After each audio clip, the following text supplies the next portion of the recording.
Fertilization is the epic story of a single sperm facing incredible odds to unite with an egg and form a new human life.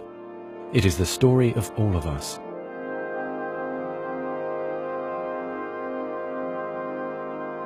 During sexual intercourse, about 300 million sperm enter the vagina.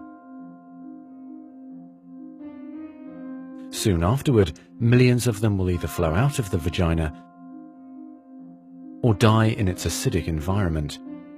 However, many survive because of the protective elements provided in the fluid surrounding them. Next, the sperm must pass through the cervix, an opening into the uterus.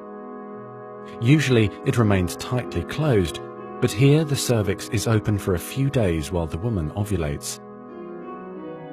The sperm swim through the cervical mucus, which is thinned to a more watery consistency for easier passage. Once inside the cervix, the sperm continues swimming toward the uterus, though millions will die trying to make it through the mucus. Some sperm remain behind, caught in the folds of the cervix, but they may later continue the journey as a backup to the first group.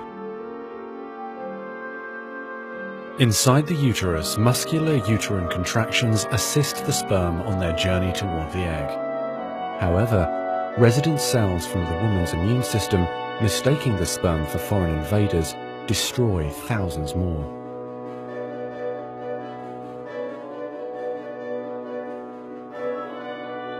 Next, half the sperm head for the empty fallopian tube, while the other half swim toward the tube containing the unfertilized egg. Now, only a few thousand remain. Inside the fallopian tube, tiny cilia push the egg toward the uterus. To continue, the sperm must surge against this motion to reach the egg. Some sperm get trapped in the cilia and die. During this part of the journey, chemicals in the reproductive tract cause the membranes covering the heads of the sperm to change. As a result, the sperm become hyperactive, swimming harder and faster toward their destination. At long last, the sperm reach the egg. Only a few dozen of the original 300 million sperm remain. The egg is covered with a layer of cells called the corona radiata. The sperm must push through this layer to reach the outer layer of the egg, the zona pellucida. When sperm reach the zona pellucida, they attach to specialized sperm receptors on the surface, which triggers their acrosomes to release digestive enzymes, enabling the sperm to burrow into the layer. Inside the zona pellucida is a narrow, fluid-filled space just outside the egg cell membrane. The first sperm to make contact will fertilize the egg.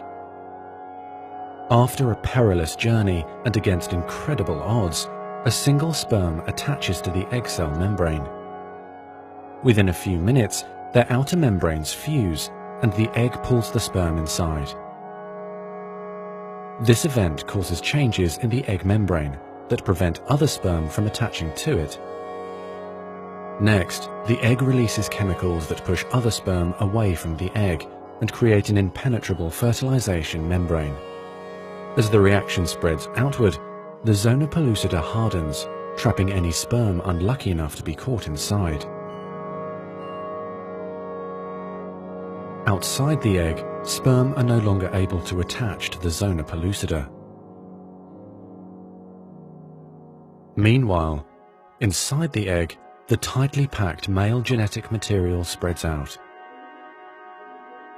A new membrane forms around the genetic material, creating the male pronucleus. Inside, the genetic material reforms into 23 chromosomes. The female genetic material, awakened by the fusion of the sperm with the egg, finishes dividing, resulting in the female pronucleus, which also contains 23 chromosomes.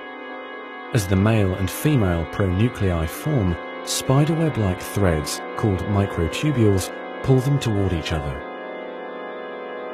The two sets of chromosomes join together, completing the process of fertilization. At this moment, a unique genetic code arises, instantly determining gender, hair color, eye color, and hundreds of other characteristics. This new single cell, the zygote, is the beginning of a new human being. And now the cilia in the fallopian tube gently sweep the zygote toward the uterus, where he or she will implant in the rich uterine lining, growing and maturing for the next 9 months until ready for birth.